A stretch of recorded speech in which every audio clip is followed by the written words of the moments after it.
It's time for Caribbean News, covering current events from around the world, regionally and locally, with Sean Garrity on this station. It's news the Caribbean can use. And now, the details.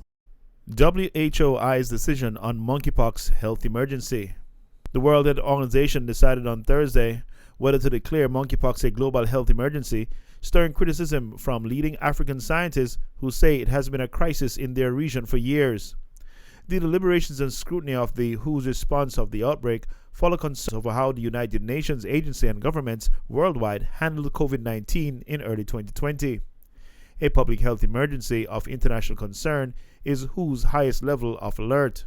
The agency does not declare pandemics, but it did start using the term to describe many governments that, rather than WHO's earlier declaration of an emergency in January, was the moment they began to take real action to try to contain COVID, which proved to be too late to make a difference. Monkeypox does not spread nearly as easily as COVID, and there are vaccines and treatments available, unlike for the coronavirus when it emerged, but it has still raised alarm.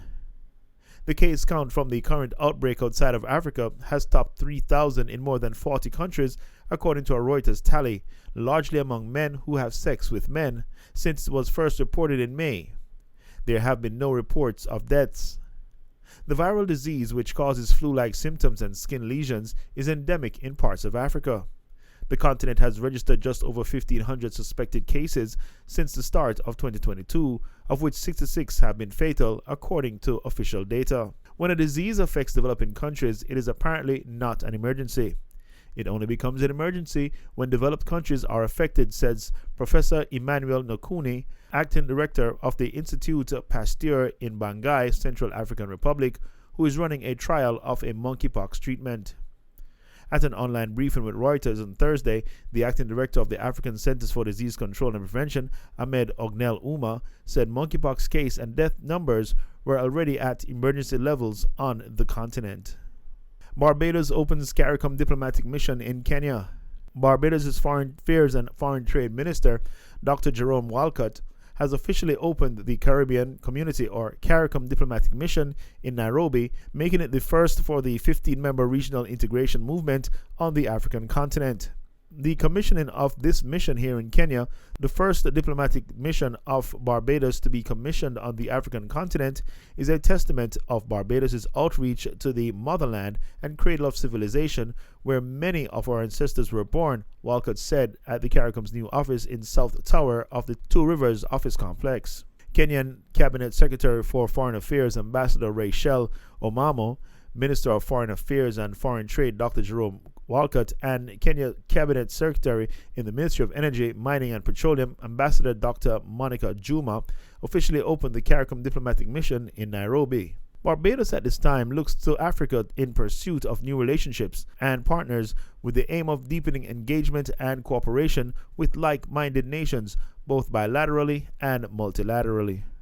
This portion of the news is brought to you by Funtastic DJs. For all your entertainment needs, it's funtasticdjs.com. In entertainment, Jamaica to capitalize on Chris Gayle's popularity in Asian market. The Ministry of Tourism intends to capitalize on the popularity of explosive West Indies and Jamaican opening batsman turned reggae artist Chris Gayle in making inroads in the huge but untapped Asian market. Tourism Minister Edmund Bartlett says that Gayle, being one of only 4 players to have scored triple centuries in the Test cricket, has not only made a name for himself on the world stage, but has emerged as an iconic figure and one of the most well-known sportsmen throughout all of Asia. Chris Gayle is certainly a huge asset to Jamaica, and a central figure in the engagement of Asians, particularly Indians. When you call his name in India, it is magic, so whatever important values he brings to this engagement, however it can enhance Jamaica's presence in that market, that is something we are not about to pass on. I just want to say that Asia is the next frontier for us, and we have already started working in India, and we have an agent in India.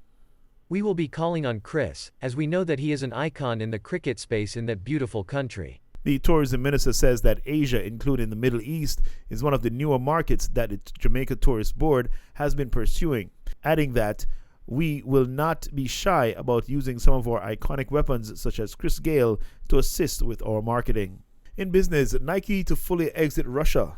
U.S. sportswear maker Nike is making a full exit from Russia, 3 months after suspending its operations there, the company said in an emailed statement on Thursday. Julian Satterwhite reports. Nike is to fully exit the Russian market. The sportswear giant had said back in March that it would suspend operations at all the stores it owns or operates there.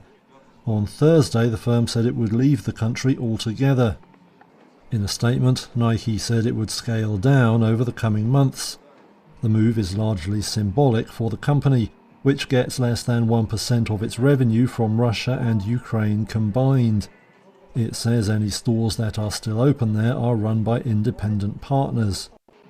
In May, Russian media reported that Nike had not renewed agreements with Inventive Retail Group, its largest franchisee there. Now the full exit puts Nike in line with other major Western brands such as McDonald's and Google. Foreign companies seeking to leave face the prospect of new laws being passed that will allow Moscow to seize assets and impose criminal penalties. That has prompted some businesses to accelerate their departure plans. While in sports, Kerley, scorches in 100-meter heats. Shock exit for Richardson. Tokyo silver medalist Fred Kerley produced a world-leading 9.83 seconds in the men's 100 meters heats at the U.S. Championships on Thursday, but there was shock in the women's preliminaries when fan favorite Shacarri Richardson failed to advance. World champion Kristen Coleman, who returned to action in January after serving an 18-month suspension for breaching anti-doping whereabouts rules, won his heat in 10.08 seconds, while Trayvon Bromell clinched his in 10.10. And your Palm Beach weather, partly cloudy skies, a stray shower or a thunderstorm is possible, a high of 92 degrees, with west winds shifting to southeast at 10 to 20 miles per hour. Later on, partly cloudy skies, a stray shower or thunderstorm is possible, low near 75 degrees, with southwest winds at 10 to 15 miles per hour. And in Fort Lauderdale, a few isolated thunderstorms developing during the afternoon under partly cloudy skies, a high of 93 degrees, with west winds shifting to south-southeast at 10 to 15 miles per hour. Then later on, it's partly cloudy. A stray shower or thunderstorm is possible, low near 75, winds southwest at 5 to 10 miles per hour. And that was the news, entertainment, and sports with Sean Garrity. Be sure to stay tuned to this station for more news from around the world, locally, and the Caribbean.